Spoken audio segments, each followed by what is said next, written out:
यस्यो स्मरणमात्रेण ज्ञानमुत्पद्यते स्वयं स एव सर्वसम्पन्नो तस्मै श्रीगुरवे नमः। वन्दे ब्रह्मशिवाराध्यं पञ्चतत्त्वौषधविनां श्रीहरिपुरुषं वन्दे श्रीजगद्बन्धुसुन्दरं। वन्देऽहं परमानन्दं महावतारणं परं कृष्ण गौर जगद्बन्धु वन्दे भक्ता जगद्गुरुम्।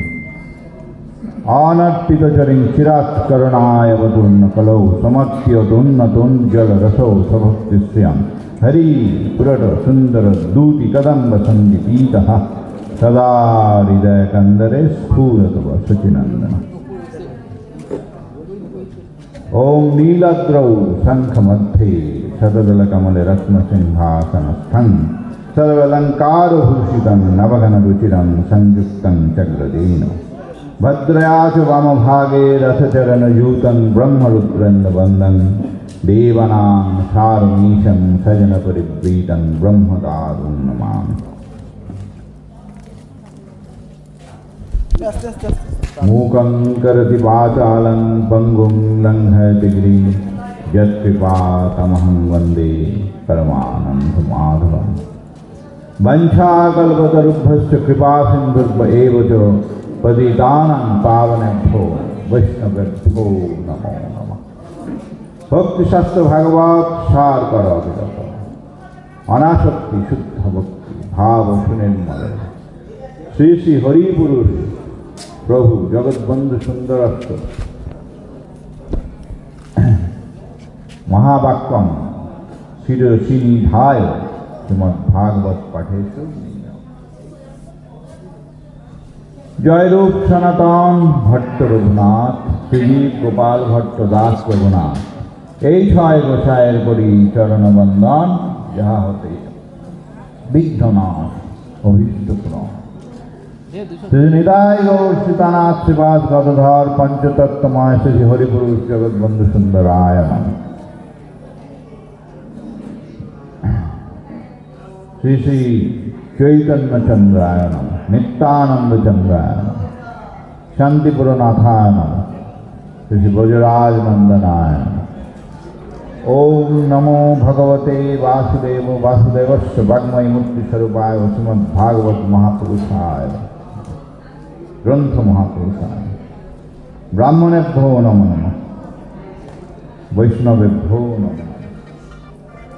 सज्जनगणेभ्यो नमो नमः। सत्यगणेभ्यो नमो नमः। मातृगणेभ्यो नमः। हरि ओम तत्सत्।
वंदे श्रीकृष्ण चैतन्य नित्यानंद सहवितौ गौरादे पुष्पवन्तौ चित्रौ सन्दौ तमानन्तौ।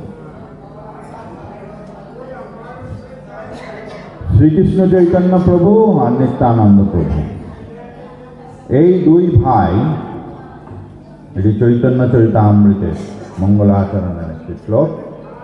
এই দুই ভাই কৃষ্ণদাস কবিরাজ গোস্বামী বলছেন, এই দুই ভাই কৃপা করে আমাদের গৌড় দেশে চন্দ্র সূর্যের নয় উদিত হয়েছেন একই সময় তমনোদৌ অন্ধকার দূর করার। আমার পরমারাধ্য গুরু মহারাজ ডক্টর মহানাম ব্রত ব্রহ্মচারী বলছেন, তার কৃপা ভরসা করে তার কথাই বলব। আমার এই ব্যাসাসনে বসে ভাগবতী চর্চার অধিকার নেই, কিন্তু তিনি যে সমস্ত কথা বলে গেছেন, তিনি চলন্ত ভাগবত ছিলেন। ভাগবতের উপর তার অপূর্ব ফেলালাপ ব্যাখ্যা সারা ভারতে বৈষ্ণব সমাজে সমাদৃত। তার গীতা, ভাগবত, গৌর কথা ইত্যাদি, উদ্ধব সন্দেশ, বহু গ্রন্থ। তার গ্রন্থ, ভাষণ, পাঠ তিনি যেরকম করতেন সেগুলি অবলম্বনে অল্প কিছু কথা, সময় সংক্ষিপ্ত, আমাদের এমনি দেরি হয়ে গেছে, 6টার থেকে পাঠ শুরু করার কথা, অলরেডি আধা ঘন্টা আমরা পেছনে চলছি, কীর্তন হবে, তারপরে আপনারা বাড়ি ফিরে যাবেন। আর খুব সংক্ষেপে নিয়ম রক্ষার জন্য একটু ভাগবতী কথা আমরা স্মরণ করি। এই দুই প্রভু তারা উদিত হয়ে আমাদের অন্ধকার দূর করেছেন। গুরু মহারাজজি বলছেন অন্ধকার দূর করাটা বড় কথা না, অন্ধকার দূর করে আমরা কি পেলাম সেটা বড় কথা। আমরা কি পেয়েছি অন্ধকার, আমরা কি পেয়েছি পরে বলছেন।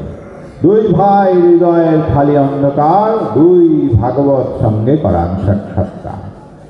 এই দুই প্রভু এসে উদিত হয়ে দুই ভাগবতের সাথে আমাদের সাক্ষাৎকার করি। দুই ভাগবত বলছেন কেন? তারপরে বলছেন এক ভাগবত বড় ভাগবত শাস্ত্র, আরেক ভাগবত ভক্ত ভক্তি রসপাত্র। অর্থাৎ চৈতন্য মহাপ্রভু আর নিত্যানন্দ প্রভু যে এলেন, তারা একাকী এলেন না, সব পার্শ্বদ, অনেক অনেক ভক্ত, শক্তিশালী ভক্ত। বৈষ্ণব বলে তাদের বহিঃপ্রকাশ নেই, কিন্তু ব্রহ্মাণ্ড তাড়িতে পারে। শাস্ত্র বলছেন তাদের এক একজনের এমন শক্তি যেটা ব্রহ্মাণ্ড উদ্ধার করে দিল। সেই সব ভক্তদের নিয়ে তারা এলেন এবং ভাগবতী চর্চা, ভাগবতী জীবন ধারা। বলছেন ভাগবতটা খালি গ্রন্থ আলোচনার বিষয় নয়, এটা একটা জীবন ধারা, এটা জাতির জীবনে প্রতিষ্ঠা করলেন। এইগুলো খালি কথা বলে আলোচনা করে, এই ব্যাসাসনে বসে আলোচনা করে হয় না।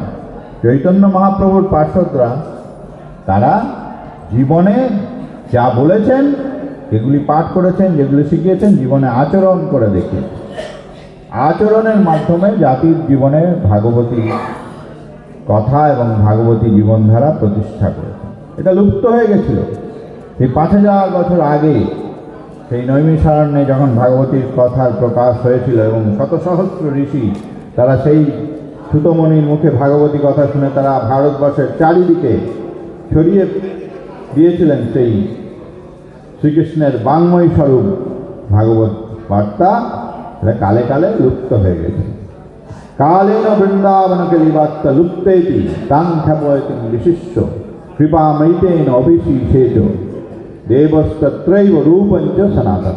রূপ সনাতন এবং আরও যত পার্শ্বদের নিয়ে এসেছিলেন, দুজন প্রধানের নাম করলেন, তাদের দ্বারা চৈতন্য মহাপ্রভু তাদের কৃপা করে কৃপারূপ অভিষেক করে তাদের মাধ্যমে ভাগবতী চর্চা, এই বৃন্দাবনের বার্তা, প্রেমের বার্তা, ভালোবাসার বার্তা, ভগবানকে সহজ সরলভাবে ভালোবাসলেই হবে, তাহলেই তাকে পাওয়া যাবে। অন্য কিছু বেশি সাধন ভজন করার দরকার নেই।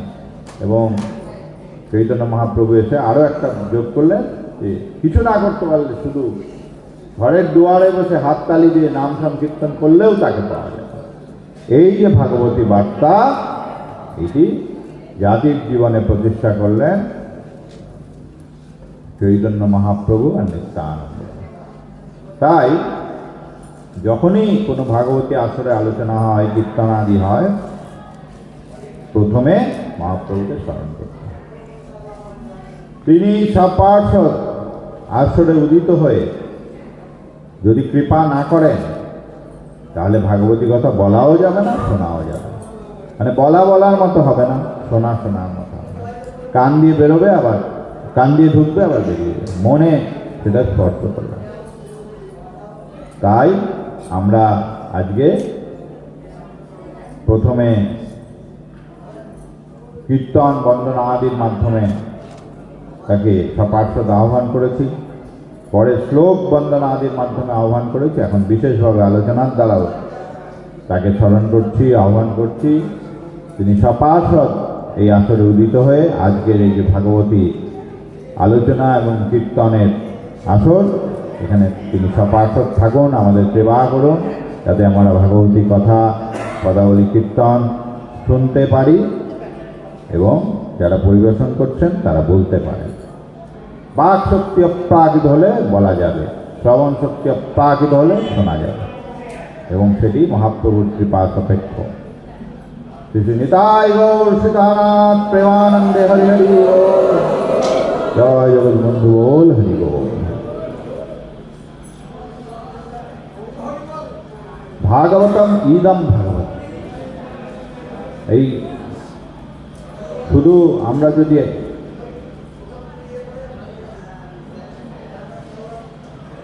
একটু হরিবল কথাবার্তা কম হলে ভালো হয় পেছনে।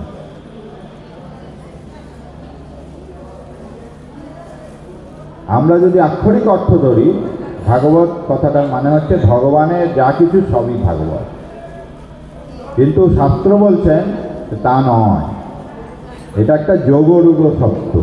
যোগরূঢ় শব্দ কেমন? যেমন পঙ্কজ। পঙ্কজ কথাটার মানে কি? পঙ্কে, অর্থাৎ কাদায় যা জন্মায় সেটা পঙ্কজ, কিন্তু কাদায় যা যা পাওয়া যায় সবকে পঙ্কজ বলা হয় না, শুধু পদ্ম ফুলকে পঙ্কজ বলা। তদ্রূপ ভগবানের সব কিছুই ভাগবত, ভগবানের লীলা কথাই ভাগবত। শাস্ত্র বলছেন ভগবানের লীলা কথাই। ভগবান শ্রীকৃষ্ণের লীলা কথা ভাগবত, ভগবান গৌর সুন্দরের লীলা কথাও ভাগবত, এবং তৎ পরবর্তী যে যে অবতার এসেছেন তাদের সবারই লীলা কথা ভাগবত। ভক্তদের, ভগবানের অন্তরঙ্গ ভক্তদের লীলা কথাও ভাগবত। আজকে আমরা আমাদের খুব কাছেই যে শ্রীক্ষেত্র পুরীধাম, সেখানে যেখানে আমাদের চৈতন্য মহাপ্রভু তিনি তার জীবনের অর্ধেক অংশ কাটিয়েছেন, সেই ক্ষেত্রকে মাতৃ আদেশাশ্রয় করে এবং উজ্জ্বল করেছেন, সেই শ্রীক্ষেত্রের যে দারু বিগ্রহ, দারু ব্রহ্ম যাকে বলা হয়, শ্রী জগন্নাথ দেব অর্চাবতার, তার লীলা কথা একটু আস্বাদন করার চেষ্টা করব। কিছুটা প্রাসঙ্গিক, কারণ আমাদের এই সংস্থার কর্মীবৃন্দ অল্প কিছুদিন আগেই সেখান থেকে ঘুরে এসেছেন, তাদের পক্ষেও প্রাসঙ্গিক হবে, আপনাদেরও ভালো লাগবে। সংক্ষেপে তার কথা একটু আস্বাদন করব। প্রথমে একটা জগন্নাথ দেবের স্তব, শ্রী সনাতন গোস্বামী মহাপ্রভুর একজন প্রধান পার্ষদ, আপনারা জানেন, তিনি লিখেছেন, সেইটা দিয়ে তাকে আমরা একটু জগন্নাথ দেবের বন্দনা করছি। শ্রী জগন্নাথ নীলাদ্রি শিরুমৌকুট রত্ন হে, দারু ব্রহ্মণ ঘনশ্যাম প্রসিদ পুরুষোত্তম, প্রফুল্ল পুণ্ডরিকাক্ষ লবণাব্ধি তটামৃত, গুটি কোদর মাং পাহি নানা ভোগ পুরন্দর। অর্থাৎ তিনি দারুব্রহ্ম, ঘনশ্যাম, পুরুষোত্তম, প্রফুল্ল, পুণ্ডরিকাক্ষ, এই যে তার সৌন্দর্যে আঁখি চোখ, লবণাব্ধি তটামৃত মানে সমুদ্রের তটে তিনি রয়েছেন, গুটি কোদর, গুটি কোদর মানে জগন্নাথের, যারা জানেন, উদরে একটি রহস্যময় কোটরে, সেখানে এই ব্রহ্মরূপ বলা হয়, কেউ বলেন শ্রীকৃষ্ণের নাভিপদ্ম, যে মূল ভগবানের অংশ রয়েছে, এবং যখন নবকলেবর হয় এটিকে স্থাপনা করা হয় পুরনো বিগ্রহ থেকে নয়, সেই জন্য গুটি কোদর, সেই গুটি কোদরেই তিনি আছেন। এই গুটি কোদর মাং পাহি নানা ভোগ, তার নানা রকম ভোগ লাগে। তার নানা রকম ভোগ লাগে কেন? আমাদের ভারতে সনাতন ধর্মের 4টে মূল ধাম ভগবানের। ভগবান বলতে ভগবান বিষ্ণু, একটি হচ্ছে বদ্রীনাথ, একটি হচ্ছে দ্বারকা, আরেকটি হচ্ছে এই পূর্ব দিকে শ্রীক্ষেত্র পুরী, আরেকটি দক্ষিণে বদ্রীনাথ, উত্তরে আপনারা জানেন হিমালয়, এবং দক্ষিণে রামেশ্বরম। রামেশ্বরমটা মূলত শিবের ক্ষেত্র, কিন্তু সেখানেও ভগবান এর একটি ধাম। এই 4টি ধামে ভগবানের 4টে মূল কার্য তিনি করেন। বদ্রীনাথ ধামে তিনি কি করেন? তিনি ধ্যান করেন। পুরী ধামটি তার ভোজনের জায়গা, সেখানে তিনি ভোজন করেন। সেখানে ভগবানের ভোজন সারাদিন চলে, নানা রকম ভোগ লাগতেই থাকে। কথায় বলে তার হাত কখনো শুকায় না জগন্নাথ। এটা আমরা সময় পেলে একটু আস্বাদন করি। আর দ্বারকায় কি করেন? দ্বারকায় তিনি শয়ন করেন। আর রামেশ্বরমে কি করেন? রামেশ্বরে স্নান করেন। এই চারটি ধামে ভগবান চারটে তার নিত্য লীলা। সকালে উঠে তার তো সবসময় সকাল, সবসময় সর্বলীলাই তার সবসময় হচ্ছে, কিন্তু এই চারটে জায়গায় তিনি চারটে বিশেষ কর্ম করেন। তাই বলছে নানা ভোগ পুরন্দর নিজাধর সুধা দায়নি ইন্দ্রদুন্ম প্রসাদিত। এই ইন্দ্রদুন্ম যে বলে এক রাজা ছিলেন, তিনি কিন্তু জগন্নাথের মন্দির প্রতিষ্ঠা করেছেন। তাই বলছেন ইন্দ্রদুন্ম প্রসাদিত। সুভদ্রা লালন ব্যগ্র রামানুজ নমস্তুতে। মানে তার সাথে সুভদ্রা আছেন আর রামানুজ। তিনি রামানুজ। রামানুজ মানে বলরামের অনুজ। জগন্নাথ দেব শ্রীকৃষ্ণ বলরামের অনুজ, তাই রামানুজ বলা। তুমি রামানুজ, তোমাকে প্রণাম করি। গুন্ডিচা রথযাত্রা আদি মহোৎসব বিবর্তনম। গুন্ডিচাতে যে রথ যায়, রথযাত্রা ইত্যাদি অনেকগুলো মহোৎসব লীলা তুমি করে থাকো সারা বছর। ভক্ত বৎসল বন্দে তাং গুন্ডিচা রথমণ্ডনম। তুমি ভক্ত বাৎসল্য দেখিয়ে এই রথে করে গুন্ডিচা মন্দির যাও। ভক্ত বাৎসল্য কি দেখায়? জগন্নাথের তিনি জগতের নাথ, তিনি কোনো সম্প্রদায়ের নাথ না, তিনি জগন্নাথ, জগতের নাথ। সমস্ত আপমর জনসাধারণ মানবকুল তার ভক্ত। শুধু হিন্দুরাই যে তার ভক্ত তা নয়, বহু অন্য ধর্মের ভক্ত আছে, তারা তার ভক্ত। তো বিশেষ কারণে এই মন্দিরে তাদের প্রবেশ করতে দেওয়া হয় না। আগেকার দিনে অনেক অন্তজ বর্ণ যখন জাতিভেদ প্রাবল্য ছিল, এখন নেই, তাদেরও মন্দিরে ঢুকতে দেওয়া হতো না। তাদের দর্শন দেবে বলে তিনি এই রথ লীলা করেন। 7 দিন ধরে তিনি বাইরে থাকেন, সবাইকে তিনি দর্শন দেন। দীনহীন মহানীচ দয়াকৃত মানস। এই যে দিনহীন মহানীচ সবাইকে তুমি দয়া করেন, কৃপা করেন। নিত্য নতুন মাহাত্ম দর্শনম চৈতন্য বল্লভ। তিনি চৈতন্য মহাপ্রভুর বল্লভ ছিলেন। নিত্য চৈতন্য মহাপ্রভু গিয়ে তাকে দর্শন করতেন। কোথায় থেকে দর্শন করতেন? ওইখানে একটা, আপনারা জানেন অনেকেই যারা গেছেন, গরুর স্তম্ভ আছে। তিনি মূল গর্ভগৃহে যেতেন না বললেই চলে। ওই গরুর স্তম্ভের পাশ থেকে তিনি জগন্নাথকে দর্শন করতেন। কেন দর্শন করতেন? ওখান থেকে শুধু জগন্নাথকেই তিনি দেখতেন।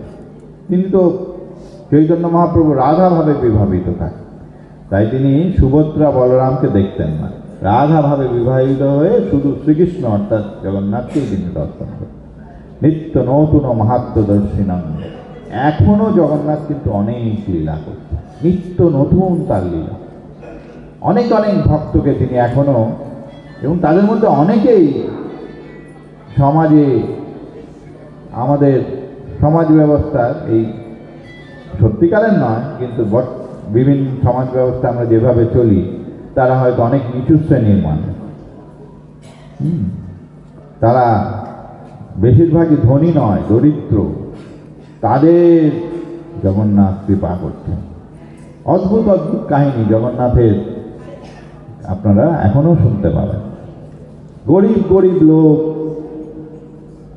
তাদের বাড়িতে গিয়ে তিনি তাদের সেবা গ্রহণ করছেন, এবং পুরোহিতরা যখন জানতে পারছেন তখন তাদের অধিকার দিচ্ছেন সেই মন্দিরে এসে সেই সেবা করা। এরকম অনেক অনেক কাহিনী জগন্নাথের সাক্ষাৎ লীলা তিনি প্রকট করছেন। মন্দির ছেড়ে তাদের বাড়িতে চলে যাচ্ছেন, এরকম অনেক কাহিনী আমরা। পুরোহিতকে স্বপ্নে আদেশ দিয়ে বলছেন যে অমুকের বাড়ির থেকে ভোগ এনে আমাকে অর্পণ করো। তো এরকম লীলা, নিত্য নতুন লীলা তিনি নিত্য করছেন। এই যে অদ্ভুত কৃপাকারী জগন্নাথ, তার যে কিভাবে প্রতিষ্ঠা হলো, এই যে আমরা শুনলাম যে কে প্রতিষ্ঠা করেছেন, ইন্দ্রদুম্ন রাজা। সেই কাহিনীটা আমরা আজকে একটু সংক্ষেপে স্মরণ করব। তো বহুকাল আগে, প্রায় তখন সত্যযুগই বলা যায়, সেই সময় একজন রাজা ছিলেন, তার নাম ছিল ইন্দ্রদুম্ন। তিনি মালব দেশের অবন্তী নগরীতে রাজত্ব করতেন। তো তিনি পরম বৈষ্ণব ভক্ত ছিলেন এবং ফলে তার রাজসভায় অনেক বৈষ্ণব সাধু মহাত্মারা আসতেন।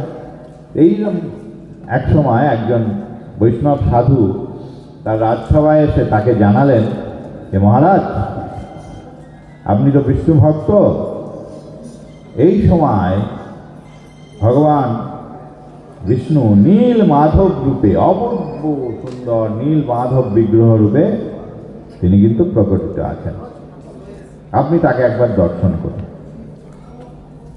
কিন্তু কোথায় তিনি আছেন সেটা কিছু বললেন। রাজা ভাবলেন, আমি তো রাজা, খোঁজ লাগাবো কোথায় আছে, আমার লোক লস্করের তো অভাব নেই। তো পরের দিনই রাজা তার বিভিন্ন অনুচর বাহিনী সবাইকে দেশ দেশান্তরে চারিদিকে পাঠিয়ে দিলেন তার রাজত্বের মধ্যেই, যে কোথায় আছে নীলমাধব, কোথায় আছে নীলমাধব। কিন্তু নীলমাধবকে খুঁজে পাওয়া গেল।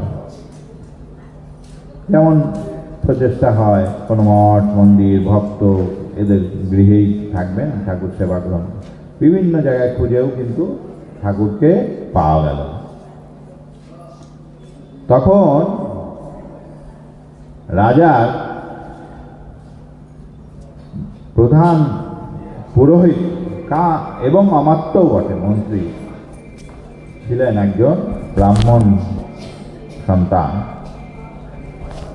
খুব বুদ্ধিমান। রাজা তাকে খুব ভালোবাসতেন, শ্রদ্ধাও করতেন। তার নাম ছিল বিদ্যাপতি। বিদ্যাপতিকে রাজা বললেন যে, বিদ্যাপতি, এরমভাবে তো হবে না, আপনি স্বয়ং যান, আপনি স্বয়ং গিয়ে নীলমাধব খোঁজ করুন, যেখানে খোঁজ পাবেন আমাকে খবর দেন।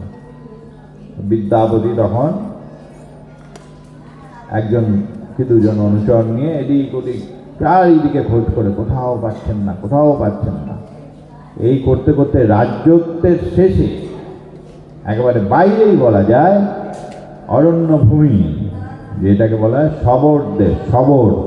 শবর মানে ব্যাগ, শবর। এরা কোনো তখনকার দিনে জাতি গণনার মধ্যে পড়তো না, অন্তর মানে সমাজের থেকে বহির্ভূত, তারা আলাদাই সবসময় থাকে। শবর প্রদেশে তিনি প্রায় পদ ভুলেই সেখানে চলে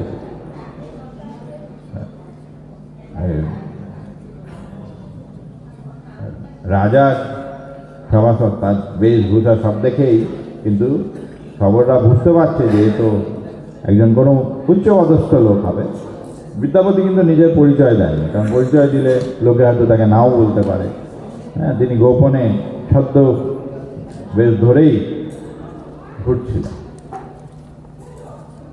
তো তখন তাকে শবররা নিয়ে গেল তাদের যে রাজা বিশ্বাবসু, তার কাছে।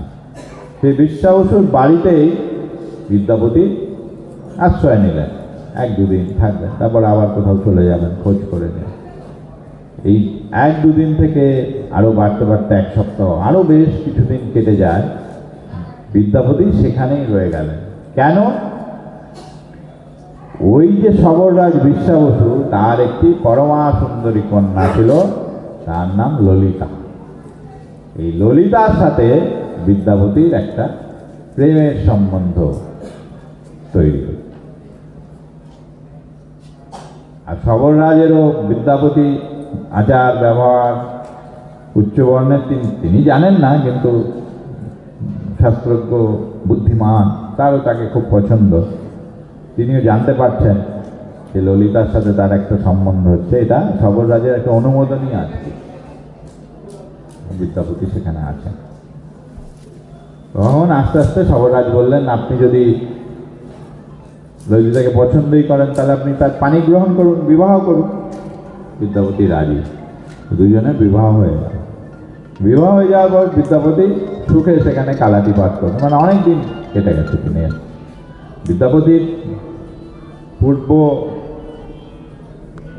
কৃত একজন তার স্ত্রী ছিলেন, ব্রাহ্মণ পত্নী, তাকে তো বাড়িতে রেখেই তিনি এসেছেন। সেই সব যেন তিনি প্রায় বিস্মৃতই হয়ে নবপ্রেমে যে তার স্ত্রী তার সাথে থাকতে থাকতে যেন প্রায় ভুলেই গেছেন। এরকম দিন চলছে। হঠাৎ বিদ্যাপতি একদিন খেয়াল করলেন যে রোজ গভীর রাত্রে তার শ্বশুর মশাই বিশ্বা বসু কোথাও একটা চলে যান। তিনি আগে খেয়াল করেন, হঠাৎ খেয়াল করলেন তিনি কোথাও একটা চলে যান,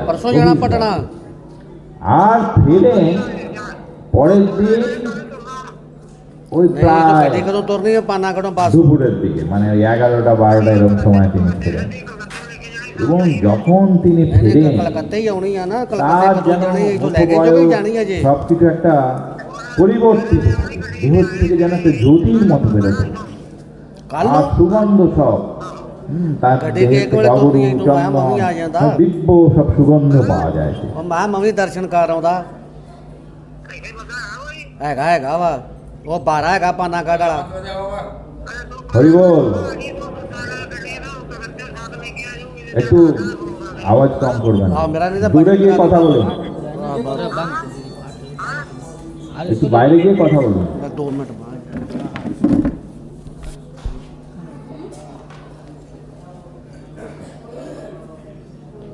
তো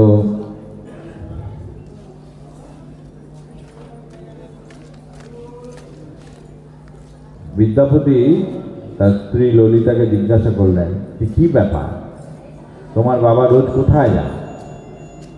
প্রথমে তো ললিতা কিছুতেই বলছে না। যখন বিদ্যাপতি অনেক চাপাচাপি করলেন, স্বামী তো বলতেই হবে, তখন তিনি বললেন যে আমার বাবা গভীর রাত্রে অরণ্যের মধ্যে বিশেষ দেবতার পূজা করতে যান। কোন সে দেবতা? বলতে বলতে নীলমাধব। যেই নীলমাধব শোনা অমনি তো বিদ্যাপতি আবার সব মনে পড়ে গেছে, তিনি কেন এখানে এসেছেন, কি কাজে এসেছেন, রাজা তাকে পাঠিয়েছেন, তাই তো ভুলেই গেছিলেন। নীলমাধব? নীলমাধব কোথায়? বলছেন গভীর অরণ্য, আমরা কেউ জানি না। তিনি কাউকে বলেন না, কাউকে নিয়েও যান না, তিনি একা যান। ঠিক, কেউ জানে না কোথায় সেই নীলমাধবের তিনি পূজা। আমরা শুধু জানি যে তিনি যাননি। বিদ্যাপতি বললেন আমি যাব, আমাকে দেখাতে হবে।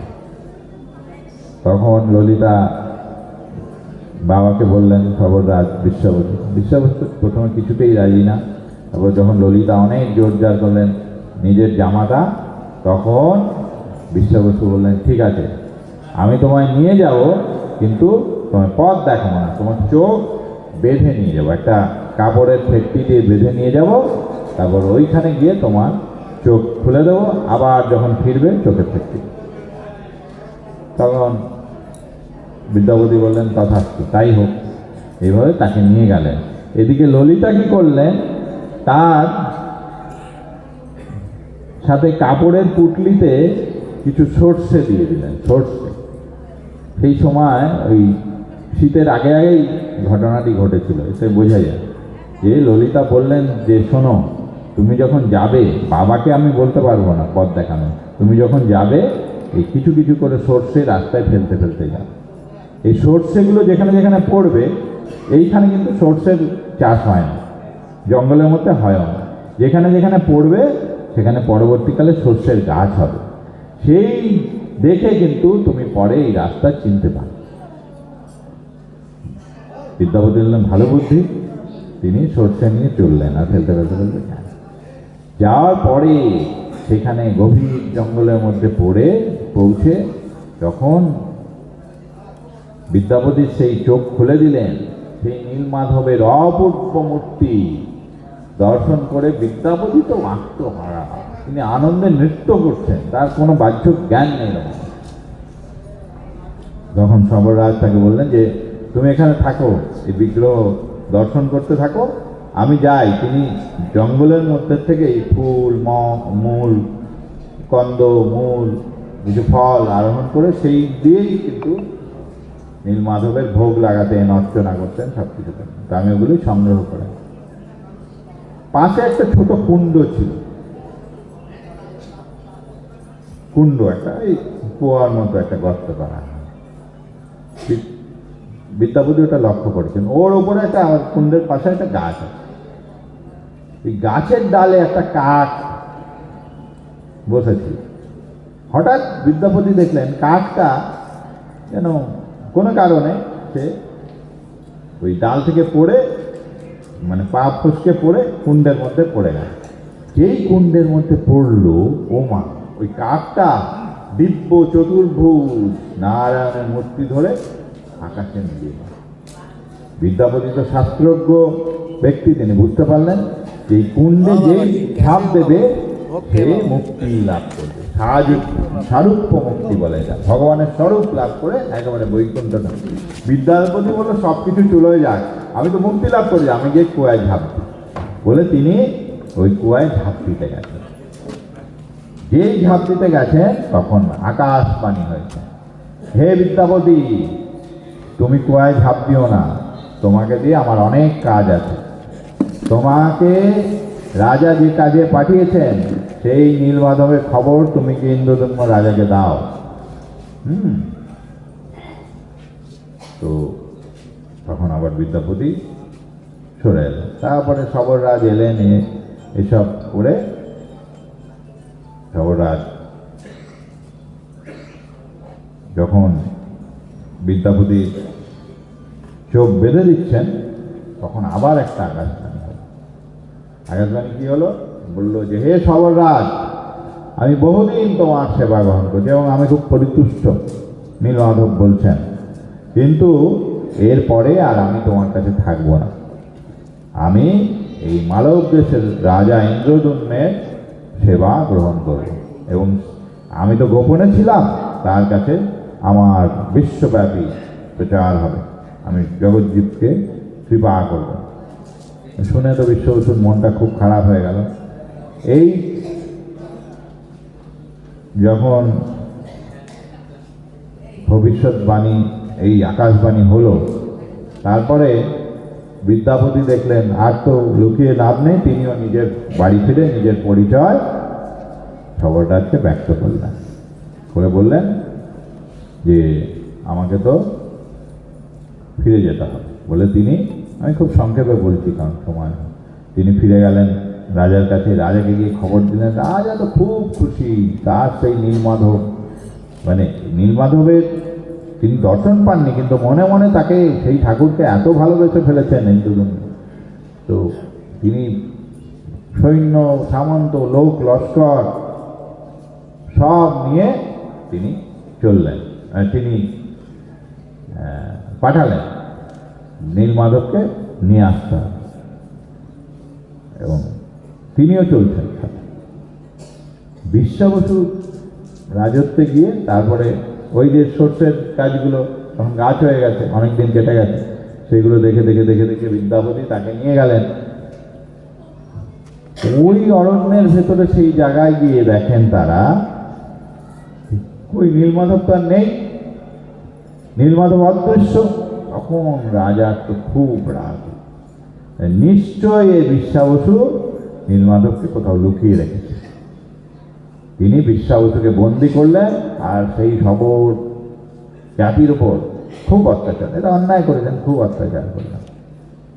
যখন এরম তিনি করছেন তখন আবার আকাশবাণীর মাধ্যমে নীলমাধব জানালেন, এই সবররা আমার ভক্ত, ওদের ছেড়ে দাও, আমি নীলমাধব রূপে তোমাকে দর্শন দেব না, আমি এই পৃথিবীতে এখন দারুক ব্রহ্ম রূপে প্রকটিত হব। হ্যাঁ, তুমি নীলমাধব রূপে আমার দর্শন পাবে না, তুমি দারুক ব্রহ্ম রূপে আমার দর্শন পাবে। আর একটা মন্দির তুমি নীলাদ্রিতে, বলে দিলেন এই জায়গায় সব কিছু, হ্যাঁ, সমুদ্র তটে মন্দির তৈরি করো, তুমি সেখানে প্রতিষ্ঠিত হবে। কারণ রাজা তো নীলমাধবের দর্শন না পেয়ে ফিরে এলেন, এবং রাজা তখন খুব তার বেদনা দুঃখ সে আকাশবাণী শুনে তিনি কুশসজ্জায় শয়ন করে অনশনে আমি প্রাণ ত্যাগ করবো। নীলমাধবকে যখন পেলেন না, তখন আবার স্বপ্নে নীলমাধব ভগবান তাকে দর্শন দিয়ে বললেন যে তুমি চিন্তা করো না, আমি তো বলেছি তোমাকে দারুক ব্রহ্মরূপে আমি আসবো। এই সমুদ্র তীরে একটা জায়গা বলে দিলেন বাঙ্কি মহান, সেইখানে আমি বিরাট দারুক ব্রহ্ম মানে কাঠ রূপে ভাসতে ভাসতে আসবো। সেই দারুক ব্রহ্মকে তুমি সমুদ্র থেকে নিয়ে সেখানে দেখবে তার ওই দারুর উপরে শঙ্খ চক্র গদা পদ্ম সব আমার চিহ্নাদি রয়েছে, সেইটা দেখে তুমি সেই দারুক ব্রহ্ম নিয়েছে, সেখান থেকে আমার মূর্তি তৈরি। রাজা চলে গেলেন সেই জায়গায়, যে দেখলেন ঠিক কেরকম একটা কাঠ ভেসে ভেসে এসছে। তারা সবাই ধরাধরি করে সেই কাঠটাকে সমুদ্রের তটে তুললেন, কিন্তু সেটা আর কেউ নড়াতে পারছে না। ভার যেন কাঠের জিনিস কত যত বড়ই হোক 20-25-50 জন লোক তুলতে হবে, কিন্তু কেউ আর নড়াতে পারছে না, যেন বিরাট ভারী। তখন রাজা আবার ভগবানের ধ্যান করতে লাগলেন। তখন ভগবান বললেন, শোনো, এই যে তুমি আমার পূর্ব সেবক বিশ্বাবসু সবর, তাকে তুমি অপমান করেছো, এই জন্য তুমি আমার দারুক ব্রহ্ম সরাতে পারছো না।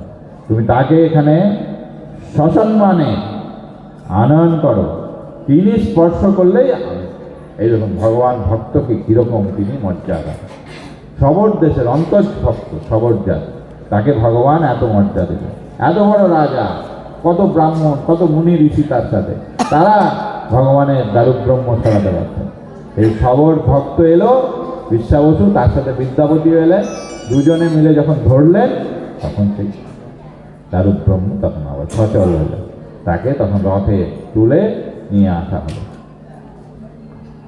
তখন দারুক ব্রহ্ম থেকে কে মূর্তি বানাবেন, লোক পাওয়া যায় না, লোক পাওয়া যায় না। যাকে যাকে কারিগরকে ডাকেন, ওই যে হাতুড়ি বাটালি যেগুলো দিয়ে কাটতো যে মূর্তি বানানো হয়, ও সব ভেঙে যাচ্ছে, এত শক্ত কাঠ, কেউ বানাতে পারছে না। রাজা তো মহাচিন্তায় পড়লেন। শেষে একজন বৃদ্ধ কারিগর, অনন্ত মহারানা তার নাম, কথায় বলা হয় তিনি স্বয়ং বিশ্বকর্মারই এক অবতার। তিনি এসে বললেন যে হ্যাঁ, হে রাজন, আমি এখানে এই কাঠ থেকে দারুক ব্রহ্ম থেকে বিগ্রহ প্রকট করে দেব, কিন্তু আমার একটা শর্ত আছে। কি শর্ত? যে আমি 21 দিন এর মধ্যে বিগ্রহ প্রকট করব। 21 দিন এই যে মন্দির তুমি তৈরি করো, তার মানে মন্দির রাজা তৈরি করেছো, মন্দির যে তুমি তৈরি করেছো তার গর্ভগৃহে আমি ভেতরে বন্ধ থেকে কাজ করব।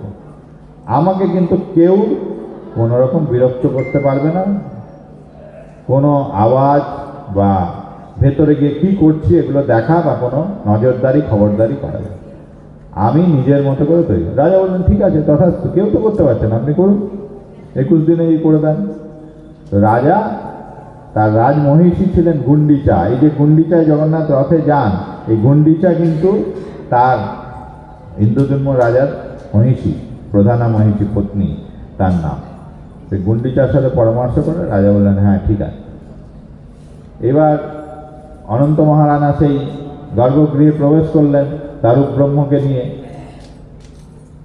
সব দরজা টরজা বন্ধ করে দিয়ে। এবার ভেতরে কিন্তু কোনো হাতুড়ি বাটালি কোনো আওয়াজ নেই, একদম নিস্তব্ধ।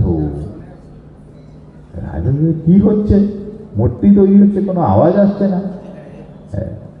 একদিন কেটে যায়, 2 দিন কেটে যায়, 7 দিন কেটে যায়, অনেক দিন কেটে গেল, 10-12 দিন, কোনো কিছু আওয়াজ আসছে না। রাজা তো খুব চিন্তিত, কি হলো, বৃদ্ধ কারিগর মরেই গেল না কি হলো? তখন তিনি আবার তার মহিষী গুন্ডিচার সাথে পরামর্শ করে বলেন না, গুন্ডিচা বলেন দরজা ভেঙে ফেল। সেই দরজা ভেঙে যখন রাজা মহিষী আর সব অমাত্যরা প্রবেশ করলেন, তখন দেখা গেল সেই বৃদ্ধ কারিগর নেই, সে কোথাও নেই, তাকে দেখা যাচ্ছে না। 3টে বিগ্রহ আছে, যেন অসমাপ্ত, তার হাত তৈরি হয়নি, পায়ে পাটাও তৈরি হয়নি, চোখগুলো গোল গোল আকৃতি দেওয়া হয়নি, এইরকম একটা বিকৃতি। রাজা তো দেখে রাজা বুঝলেন যে আমি খুব ভুল করেছি, আমার তো অপরাধ হয়ে গেছে, আমার 21 দিন অপেক্ষা করা উচিত ছিল। তখন তিনি অনেক কান্নাকাটি করে রাত্রে আবার সেই অনশনে ভগবানের ধ্যান করছেন যে ভগবান, আমি অপরাধ করে ফেলেছি, আমি এই অপরাধে তোমার মূর্তি আমি প্রকট করতে পারলাম না, তার আগেই দরজা ভেঙে ফেললাম, আমি প্রাণত্যাগ করব। তখন সেই নীল মাধব আবার স্বপ্নে রাজাকে দেখা যায়। স্বপ্নে এসে বললেন, শোনো, তুমি রাজা দুঃখ করো না, যা কিছু হয়েছে এইটা আমারই লীলা জানবে। এইরকম অপ্রাকৃত মূর্তিতেই আমি জগজ্জীবকে দারু ব্রহ্মরূপে দর্শন দেব। বেদে যে একটা শ্লোক আছে যেখানে বলা আছে যে আমি পরব্রহ্ম, আমার হাত নেই পা নেই, তা সত্ত্বেও আমি ভক্তের প্রদান করা সব কিছু গ্রহণ করি। আমার হাত আবার যোজন যোজন দূরত্ব আমি অতিক্রম করি ভক্তের আকর্ষণে। অপ্রাকৃত আমার হস্তপদ। এই যে শ্লোক বেদের উপনিষদের শ্লোক, শ্বেতাশ্বতর উপনিষদে এরকম একটা শ্লোক আছে, এইটার আমি প্রকট বিগ্রহ। আমার প্রাকৃত হাত নেই, প্রাকৃত পা নেই, কিন্তু আমি ভক্তের সমস্ত দেওয়া সমস্ত কিছু গ্রহণ করি। পত্র, পুষ্প, ফল, জল, অন্ন যা ভক্ত আমাকে দেবেন আমি গ্রহণ করি। আমার পা নেই, কিন্তু ভক্তকে কৃপা করার জন্য আমি যোজন যোজন দূরত্ব আমি অতিক্রম করি। এই যে শ্লোক, তার বাক্য, বেদের কথা, সেটাকে প্রমাণ করার জন্য আমি এই বিগ্রহ রূপে প্রকট হলাম। তুমি চিন্তা করো না, এই বিগ্রহ রূপেই তুমি আমার অভিষেক করো। তো এইটা শুনে আমাদের ইন্দ্রদম্ন রাজা আবার খুব খুশি হলেন, আনন্দিত হলেন যে তার অপরাধ হয়নি। তখন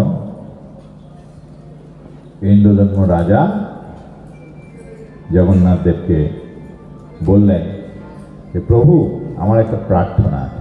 কি প্রার্থনা? হলো যে কারিগর, তার মধ্যে জগন্নাথ দেব তাকে অনেক তার সেবা বৃত্তান্ত কি কি হবে এই মন্দিরে এটা বলেছেন অনেকে, কিভাবে তার অর্চনা চলবে, কি কি উৎসব হবে ইত্যাদি। তো তখন শেষের কথাটা বলছি আমি। তো রাজা বলছেন, আমার একটা প্রার্থনা আছে। অনেকক্ষণ দুজনের মধ্যে কথা। তো কী প্রার্থনা বলো? বললো, যে বৃদ্ধ কারিগর এই যে আপনার মূর্তি তৈরি করে তারপর অন্তর্হিত হয়ে গেল, তার বংশধররা যেন যুগে যুগে থেকে এই আপনার রথ, এই যে রথের কথা আপনি বললেন যে রথে করে আপনি গুন্ডিচা মন্দিরে যাবেন ইত্যাদি, তো সেই রথ যেন তারা তৈরি করে। জগন্নাথ দেব ঈষৎ হেসে বললেন, ঠিক আছে, তথাস্তু, তাই হবে। তারপর জগন্নাথ দেব বলছেন, বিশ্বাবসু যে নীল মাধব রূপে আমার সেবা করত, সেই বিশ্বাবসুর যে বংশধররা, তারা যুগে যুগে আমার সেবা করবে এবং তাদের দয়িতা সেবক, এই যে আপনারা শুনবেন জগন্নাথের সব সেবক আছে দয়িতাপতি, তারা দয়িতা সেবক নামে পরিচিত থাকে। আর বিদ্যাপতি ব্রাহ্মণ পত্নী যে, তার গর্ভে যে সন্তানরা হবে, তারা আমার অর্চক হবে, অর্চনা, তারা আমার পূজা অর্চনা ইত্যাদি করবে। আর বিদ্যাপতির যে আরেক পত্নী অর্থাৎ বিশ্বাবসুর কন্যা ললিতার গর্ভে যে সন্তানরা হবে, তাদের যে বংশধররা হবে, তারা যুগে যুগে আমার ভোগ রান্না করবে, ভোগ রন্ধন কার্য। তাদের সুয়ার বা সুপকার যারা রান্না করে, আমাদের সংস্কৃতে বলে সুপকার, সুপকার নামে খ্যাত। জগন্নাথদেব যখন এইটি বললেন তখন ইন্দ্রধর্ম বললে আমার আরেকটা প্রার্থনা আছে।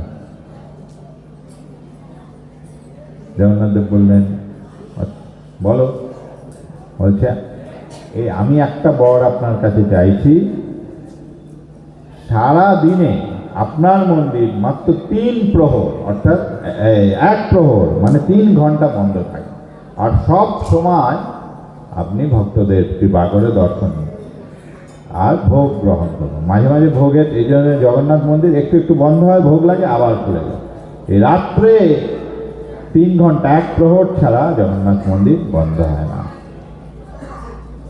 আর সারা দিন আপনার ভোজন চলবে। আপনার এই যে আগে বললাম আপনার হাত যেন কখনো শুষ্ক না হয়, মানে সবসময় তিনি ভক্তদের ভোগ গ্রহণ করছেন।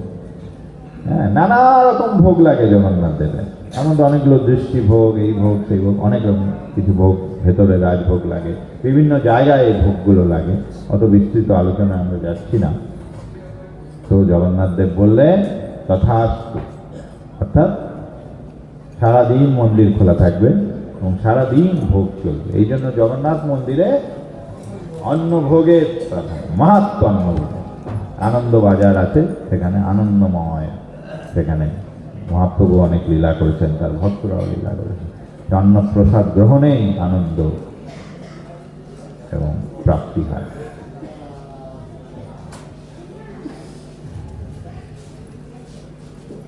এইসব যখন সব কথাবার্তা হয়ে গেল রাজন আর জগন্নাথ দেবে, তখন জগন্নাথ দেব বললেন হে রাজন, আপনি তো এই মন্দিরের সেবা পূজা ইত্যাদি কিভাবে চলবে এর জন্য অনেক কিছু আমার কাছে প্রার্থনা করলেন।